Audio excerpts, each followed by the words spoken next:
সাত সমুদ্র ১৩ নদী পার থেকে আমি প্রবাসী আপনাদের দেখাই এখানকার শাক দুবাইয়ের।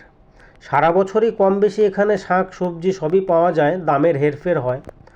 আর আমরা বাঙালি, বাংলার কোনো জিনিস এখানে এসছে শুনলে মনটা খুব ব্যাকুল হয়ে যায়, কেনার জন্য, দেখার জন্য এবং খাওয়ার জন্য।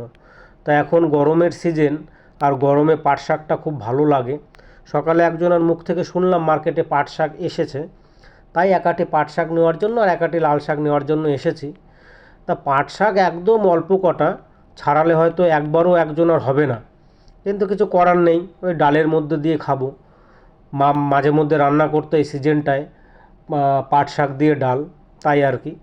কারণ শুধু পাট শাক খেতে গেলে বেশ কয়েক আঁটি নিতে হবে, তাহলে হয়তো দুবার খাওয়া যাবে।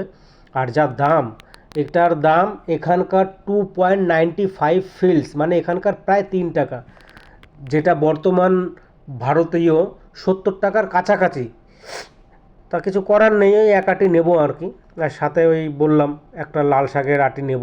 তা দেখুন দাম, প্রাইসটা এখানে দেওয়া আছে 2.95 ফিলস এক একটা আঁটি। যে শাকই নেবেন সেটাই আপনার 2.95 পিলস, মানে এখানকার 3 টাকা। মাঝে মধ্যে শখ জাগে, সেই কারণেই আসা হয় আর নিতে হয়। তার শুধু তো ওইভাবে খাওয়া হয় না, ওই ডালের মধ্যে দিয়ে বা মাছের ঝোলে একটু দিয়ে খেতে হয়। ভালো